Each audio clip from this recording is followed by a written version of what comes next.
We're going to call the Education and Neighborhood Committee to order. It's Tuesday, March the 19th. I'm Bernard Parks, the chair of the committee, and so we're going to get going. We have 4 items on the agenda today, and so we'll get going with item number 1. Item number 1 is a verbal report from the Department of Neighborhood Empowerment General Services, Neighborhood Empowerment General Manager, relative to the status of updating the roster of neighborhood councils on DUN's website and email distribution list with current information on all neighborhood councils and the status of establishing individual email accounts for each neighborhood council. Okay. And before we get started, anyone here that would like to comment on any of the items, item 1 through 4, they put out a card and put the item number on it. If you want to make a public comment on issues that are within the purview of this committee but are not on the agenda, you can put up a card for public comment. Good afternoon, Grace Elu, General Manager for the Department of Neighborhood Empowerment. We've basically just continued in terms of, trying to maintain our updated rosters. We're already struggling to maintain the email addresses, making sure that they're current. And we have a recommendation that's actually in the funding report that ties it to funding submitting accurate and updated contact information for the board members. So I can speak to it more when we get into that section. But we have basically established those email accounts and have been providing them to various departments and the city council members. I read the information. The 2 things I'd like, and I think we commented on the last meeting, really would like to make sure that your department does not take on the responsibility of filtering. I think we have a role that we can show people how to use the system, because invariably what you filter somebody will swear a week from now they didn't know about. Right. But if we are able to successfully put them in the referral program, they then can go through and pick and choose and also be notified when things move forward. And we will be doing that. We were linking that to the next series of educational workshops that we're doing, and we've started in the East, and we've had 1 workshop, and then we'll finish the remaining workshops in April and 1 last one in May. And once that's completed and we know that everybody understands these systems, then we'll go ahead and enroll them within the... And then your report today went through council that dealt with the future NDC elections. I'd like to see if we could not use our new email system and make sure every neighborhood council gets a copy of that report or the CF number. Oh, yes. So they're aware that in 2014 what the new system is going to be. But that's something I think will clarify what the expectations are of the neighborhood councils and what they then will know how we'll break down those issues and also put them on alert at the next set of elections of 2014. Yes. Okay, so we can send that CF number or that report on their newly created emails. I think that would be very Okay, I'm happy to do that. And really want to commend you on your e-news because it's very, very informative, and if we have the ability to stick that on there, it would also be helpful. Will do. Okay. So no other information, we go to item 2. Item 2 is a DUN report relative to the status of the Neighborhood Council funding program and revamping all aspects of the current financial system for tracking, documenting, and reconciling Neighborhood Council expenditures, including encumbrances and invoice payments. So I've gone ahead and put into writing the various updates that I've been providing to the committee these past few months.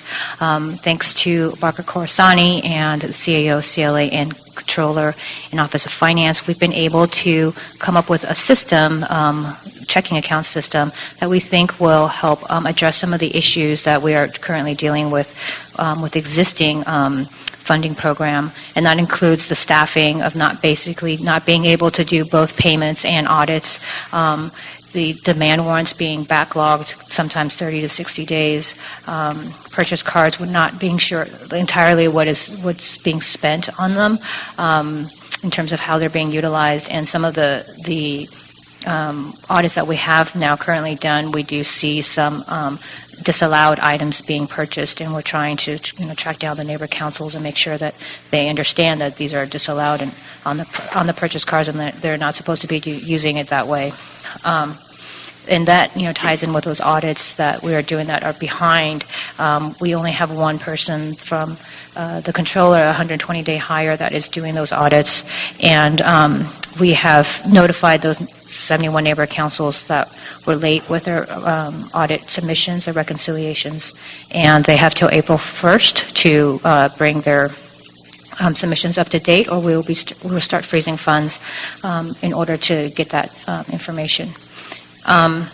Encumbrances too, we do have that potential shortfall of $700,000 to $1 million in the neighbor council funding account, just because of past years, accounting practices and them not being entirely accurate or up to date. We're hoping that the new system will not only be easier for us to administer, be easier for the neighbor councils to utilize as well. I want to be really sensitive to the fact that they are volunteers, and some of the frustrations that they've had with our funding system in terms of how time-consuming it is. We really wanted to address that by creating something that's based more on an electronic format instead of a manual system that we're currently using. And it would provide us the opportunity to do monthly audits instead of these quarterly audits, which I think are just way too late by the time we're able to find something that's wrong. It's really hard to go back to the neighbor councils and figure out what exactly happened sometimes. So the new checking account system, in order for them to get their allocations, they will have to submit monthly reconciliations, and they will have to be accurate in order for them to get the next allocation.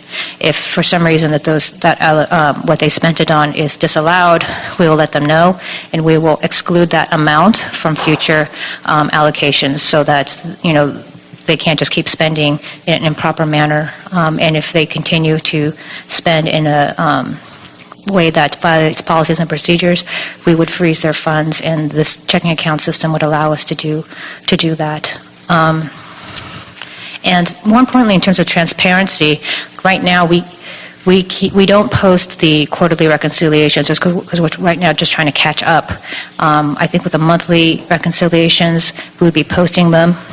We would also try to tie in, as I was mentioning before, a roster system in terms of updating the roster so we know who's voting on these funds, and we will be able to maintain an accurate roster. Tied into that also would be education on the funding program and making sure all board members would know what the funds are for, how they're supposed to use it, and making sure that the ability to vote on such funding items would be tied to such education. I think sometimes what we see is, sometimes we'll see a board appoint a vacancy, and in that same meeting, that new person will vote on all these funding items without having any idea of, how city funds are supposed to be used. And I think that is something that we have to kind of address, because we've seen some problems come up from that. If I understand the report, is that everything's in play, but the checking accounts will be in effect by July 1st? That last piece of the puzzle? Correct. So right now we've met with Office of Finance and we've talked to Wells Fargo in terms of the setup, the structure of the checking accounts, and everything seems to be in line in terms of the safeguards that we want to make sure that we're able to do, namely that we can have access to those accounts, we can shut them down if we need to. So that's the structure we're kind of trying to build with the Office of Finance and Wells Fargo right now. And there's a few other things like 1099s, making sure that the controller is very concerned about payments for personal services. So we have to make sure that there is a system to track that, so we can provide 1099s in a timely manner that we are required to do by the state. So it's working out some of those policies and procedures, and then checking in with the neighbor councils and making sure that they're on board with those policies and procedures as well. And I think we put the timeline so that we can try to finish off some of the structural aspects of the checking account systems in March, and then in April start getting those finalizing those policies and procedures, so we can start educating neighborhood councils about the new system and setting up the new system by May, June. And I think from looking at the report and what you've said is that I appreciate the balance in the sense that your department's going to be doing auditing, but you're not going to be in the mode of checking every piece of paper. That's going to be relied on the neighborhood councils to give you accurate information. If it's not accurate, it's going to go back. Correct. And then you have the ability, if they do not respond, is to basically freeze the funds. Correct. And so that, I think those are the balances we've been looking for. And now, and I don't know if we've used it before, but is your sense that the checking account is going to have enough safeguards that we not have problems that we've had in the past where people can misuse or abuse the system? There will be safeguards in the sense that there will be, certain allocations that they get. If they don't get the whole yearly allocation at once, and I think that's the most important thing, that we start with them with initial seed money of $2,000 to $4,000. That's just something that's kind of, we have to figure out exactly those amounts, and then there would typically be a monthly cap that they can receive, so that they're not, they don't have like tens of thousands of dollars in their checking accounts, and most importantly, that we get those monthly documentations so that we can check them. And in any further allocation after the initial seed money would be dependent on us getting those monthly allocations and that they are correct, so that we know that they are spending it in a proper manner. We can catch it faster. I think that now with the way the system is set up, with the purchase cards, some of them are spending stuff on items that are just disallowed, and we don't catch it for at least 3 months, assuming that we get the paperwork on time. But because all these documents are late right now, we don't get a chance to look at them until sometimes 6 months to a year to multiple years. Then we realize that, something happened and it was a previous board or, a person who's no longer there, and it's not something that we can do anything about. Okay. And then most of their transactions between your department and neighbor councils is electronic? Have we gotten rid of a lot of the paper? No, because the demand warrants are all manual, like Okay. hand, passed around paper. So it's very cumbersome in that sense as well. But the new system will be more electronic. Yeah, we're hoping that the new system will be based more on a QuickBooks standard with, like linked accounts. So we're still working on the details of that, but it's also just cutting down on a required paperwork as well. I think that, like the demand warrant could be a stack that's this thick, and we're trying to get it down to like 2 or 3 sheets of paper that are absolutely necessary. And that way, when we get the monthly package, it's not a huge amount of paperwork, and we can also easily convert it to electronic format and post it up onto the website so it's visible to everybody. And the fact is, it will be on the website means every member of the neighbor council could also monitor how Correct. the funds are being expended. Yes, the board would actually have to approve that monthly reconciliation, so they have to see it then, and then it gets posted in case any of their stakeholders want to see it. And more importantly, when we have elections, when there's a board transition, all those documents are, will be online. Sometimes what we see between one board and the new board is that all the paperwork disappears and we can't find anything. Yeah, we just had one of those. Yeah. But now, the other issue on addressing, I guess, the concerns of checks and balances, does every neighborhood council required to have a similar approval cycle, or are some of them based on the board's approval and some based on 2 signatures or one, the president, or are they pretty similar throughout the city as far as the approval cycle? The approval cycle, are you talking in terms of timing in regards to the reconciliation, or when they actually... They actually make so that when we get that expenditure, not only are you looking at it that it's appropriate, Right. expenditure, but also that it's been properly approved. So they do have a budget they must submit to us, a yearly budget that shows how they're going to spend down that yearly allocation. Right now, there is a treasurer and a second signatory. We will likely maintain a similar system so that there is a backup. Those two folks would basically spend money, as directed by the board. And the idea of the monthly reconciliation is so that the board can see that they are not spending beyond what was authorized. So there is a checks and balances in that sense. And if once they do the monthly reconciliation, we will get it. They will be giving it to us, and we will have a schedule as to when the boards are meeting so that we know who we need to follow up with in order to get that monthly reconciliation. And if we don't get it from them, then, their funds, they will not receive the next allocation. And if it's further delayed, we'll freeze their funds. One of the things, and also, and I don't know how often this happens, but on issues that deal with lack of quorum, I mean, in the sense of they may have business to move forward, but there's a lack of quorum to move it. What kind of considerations do we give that in the sense of funding or reports and reconciliations that may be due, but they were unable to conduct business because of the quorum issue? So when there's a lack of quorum, it typically prevents them from approving new funding matters. But their budget provides for ongoing expenses such as telephone and storage. So the treasurer would still be within his or her right to continue those payments. So it would only stop them from doing something above and beyond what was in that budget. And then if they keep losing quorum, we actually step in and we assist them. The Board of Neighborhood Commissioners has a loss of quorum policy so that we could possibly utilize that if the circumstances fit. So that's how we would address a loss of quorum issue. And if I understand also in the report, you said that because there's no longer a rollover policy, this year we will not allow encumbrances, or we're not going to deal with funds Right. being encumbered? So right now, because of the issues in the past that has resulted in this potential shortfall, we're just trying to clean up the fund.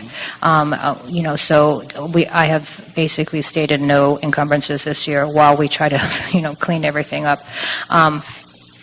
Although I did request in lieu of us doing encumbrances that there are certain neighbor councils that would like to transfer funds cross fiscal year for the Congress of Neighborhoods, which is in September. In order to do that and not to have any kind of problems that we've had in the past in terms of accounting, I have requested that we set up a special account that's within the fund that would be set up strictly to receive such funds from neighborhood councils, and that it would have a cap on them, on this fund. And this fund would actually not only be for the Congress, but also for the budget advocates' work next fiscal year as well. So some neighborhood councils have asked me and expressed the desire to do such transfers. So in order for me to do anything like that, I would need to have the city council give approval to set up such a fund. So today, the request is to approve your report plus the larger attachment A. So the request is to ask City Council to direct the City Attorney to start the language for this city checking account ordinance, and then to put forward the attachment B, which is basically language that would set up this Congress/budget advocacy account that would allow us to transfer such funds that cross fiscal years. Okay. And so, without any cards, so we will move and approve the March 15th report from Dunn, along with attachment A and B. And so we'll move those two reports to council. And this report will basically give information to the neighborhood councils and the council in general as to what the expectations are and how funds will be dealt with between now and July, but specifically July 1st on. Yes, sir. Okay. All right, we'll move that report, that's this done report as of March 15, 2013, along with attachments A and B. Do we have any comments, CLA, or anything on either one of these? Paul? No. Okay, that was B? Okay. All right, so we'll move that. And then let me take a quick step back and go to number one. Let me ask you on one, when could we expect your written report dealing with emails and websites and all that? Oh, I can have that ready next meeting? Yeah, next Okay, meeting. We'll have on that one, we will Yeah. hold that on item one. We'll hold it here and expect a written report to memorialize what's going on for our next meeting in April. And then also, just for the record, we have asked the general manager to ensure that the new election policies that were approved by the council today under CF 11-1912-S2 be sent electronically to the neighborhood councils for their awareness. So we'll go that. So in this one, item 2, we'll approve the report as submitted. Thank you. Thank you. Item 3, we have a comment card, Mr. Coca.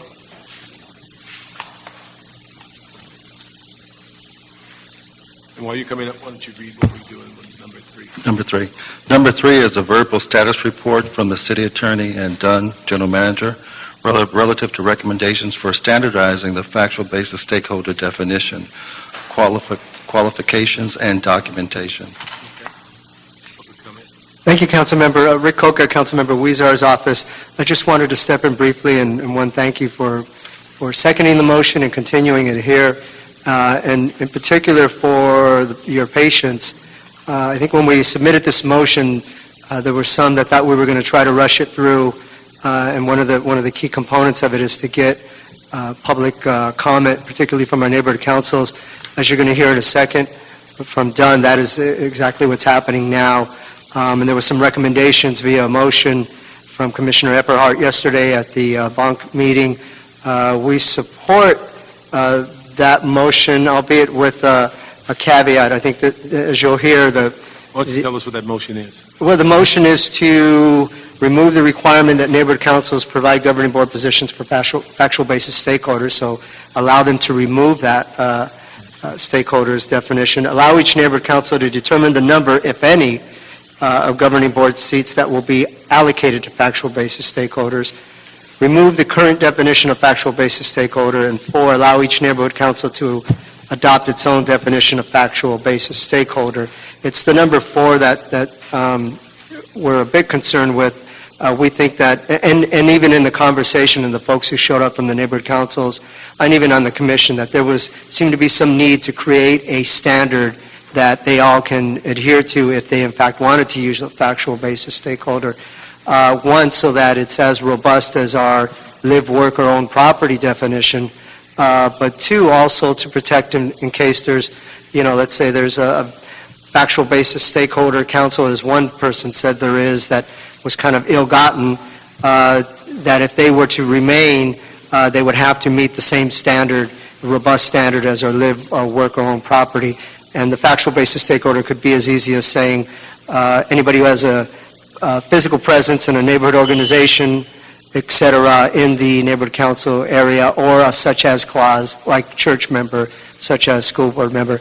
In any case, we're waiting to hear back from them, as you'll hear from the department right now, but we do appreciate your work, sir. Thank you. Let me just ask a question, because one of the things in dealing with this is that, and I just got a copy of the motion, and this may not be as big a concern as I think, but it would appear if we left it to the hands of the neighborhood council to create their own definition, it seems like we'd be in the same boat we are now, where that people can flood the meeting on the day you vote on the definition, so that they can ensure that the date of the vote, they can also flood the meeting with the same routine. And so I'm just concerned that it appears to me anyway on the surface that without some substantive language that gives guidance of what a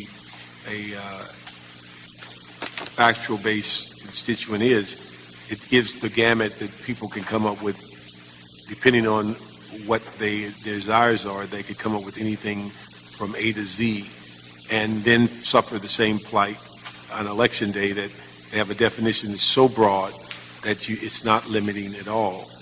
And then you could have a neighbor council next door that says, and I think it's good that we don't mandate you have to have the position so people can work under that.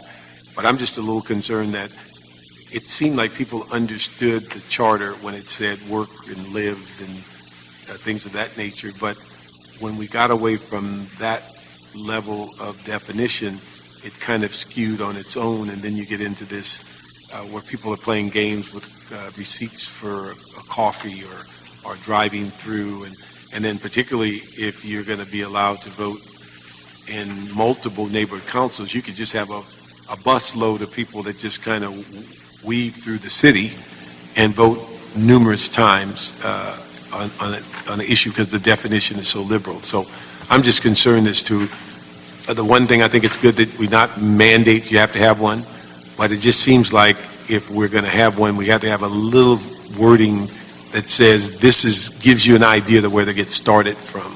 Absolutely. We share your concern and said so yesterday during the meeting. And in fact, like I said, a number of people actually shared that concern as well. If you don't have a standard, then there's no barometer, as you said, and you can literally create any sort of list. We think we can come up with a list, and working with the city attorney, that would set the bar so that administratively, whether it's done or the city clerk, they can look at this sort of, here's the bar, here's what it needs to be. They're well below this bar, and no, that would not be allowed. But yes, we need to create a standard, otherwise you're right, we're back in the same place. And I think nobody wants to be at that place. I think there is a consensus that folks recognize there needs to be a change. They want some flexibility. We could probably give it to them as long as we create a standard, as you said, sir. Okay. Well, Thank you. Thank you very much. I don't really have much to add. I think Mr. Coca covered pretty much everything that occurred yesterday. The commission did leave this open for neighborhood council comment until May 20th. So they expect that the neighborhood councils will be taking this up hopefully in their April meeting so that they can provide more direction. And the department will be sending this out in our e-blast and asking neighborhood councils to weigh in on this matter per the request of the commission. I think that after 10 years, if we can resolve the financial issue and the voting issue and who can vote all in 1 year, we may never have another committee meeting.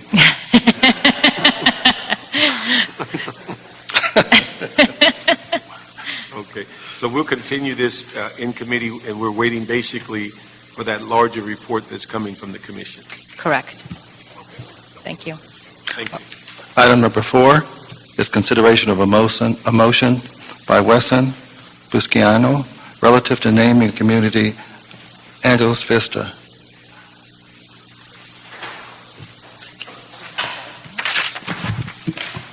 Good afternoon, Councilman Parks and committee members. My name is Mason Bendewald. I'm a stakeholder in Angelus Vista, which is at the moment an officially unnamed neighborhood within the UNNC.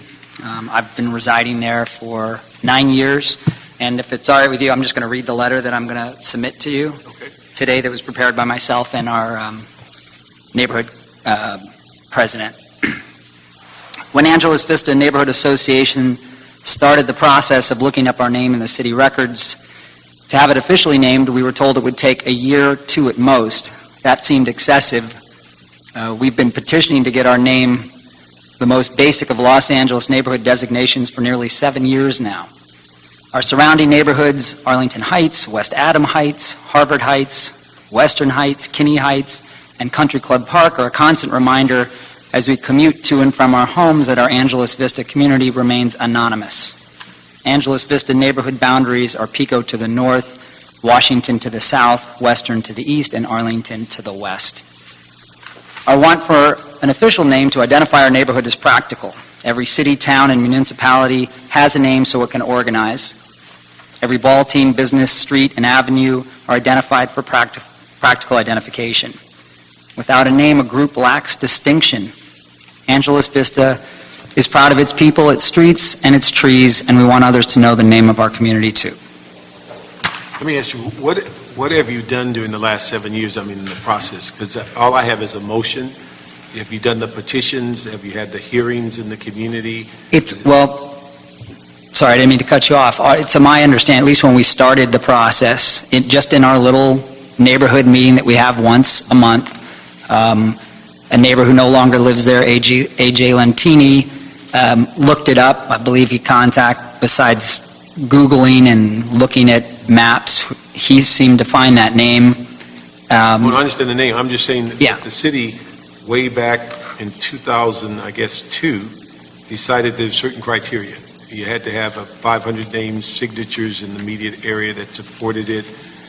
There's also the few that we've passed have to have some kind of information that the neighborhood councils endorse it.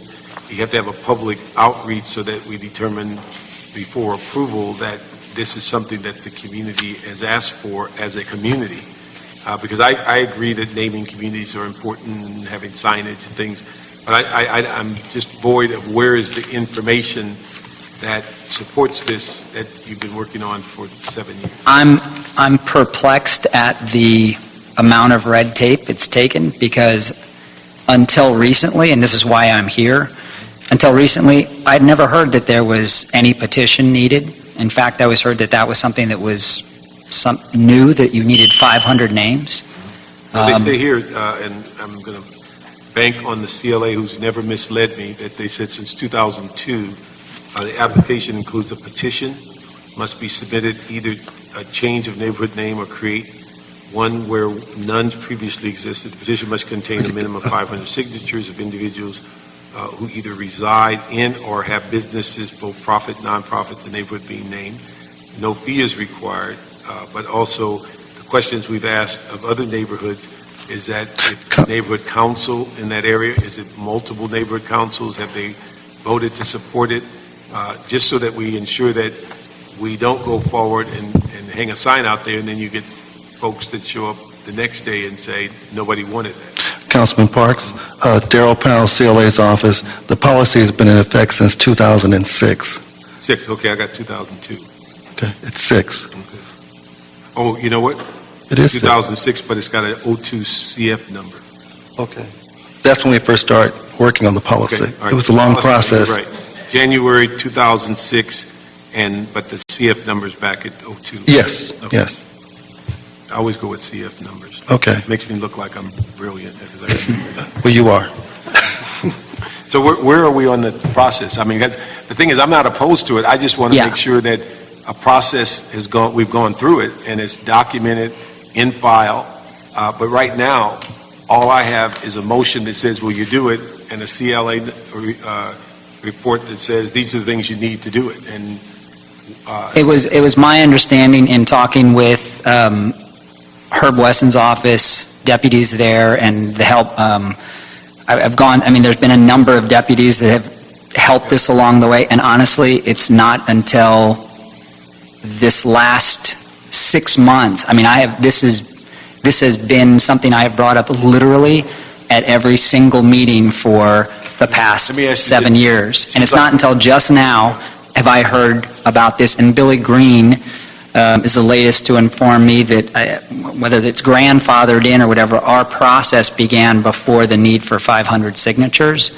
It's not that I'm opposed to doing it, it's just that every single time I get close to this, it seems crazy to me that we don't have signs.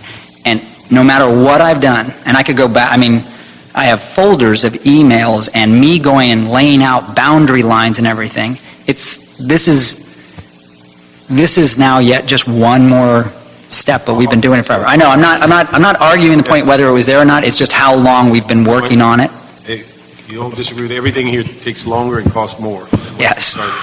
The issue is that what I'm concerned about, if we're going to address this at this committee, is that we need to have some substance to move it forward, to say that this is something endorsed by the community. So, So the thing is now, let me just ask you this. Yeah. You seem to be the mainstay for the last 7 years. What is it that you view in the sense of getting signatures that would prompt, what kind of delay or how quickly could you get the signatures? How quickly could you get this item before, and I'm assuming this area is covered by at least one neighborhood council. I don't know if it's... UNNC, just the UNNC as far as I know. So whether they can then put it on their agenda and approve it, what the outreach would be to make sure that when the council endorses this, we don't then come up with a variety of protests saying, why did you do that? So Right. what would be the timeline? Because we're committed to helping you. It's just that I don't feel comfortable sending it through with no way to determine whether the community supports. You can tell us they support it. Right. You can tell us you worked on it for 7 years. Okay. I can't answer the question for you why CD10 didn't tell you what this CF number says, because Well, if we began the process before that mandate was in place, yeah, but we all, it's just like anything else. We, whatever is the law at the time, and that's what that's what I feel like I'm obligated to go through. Okay.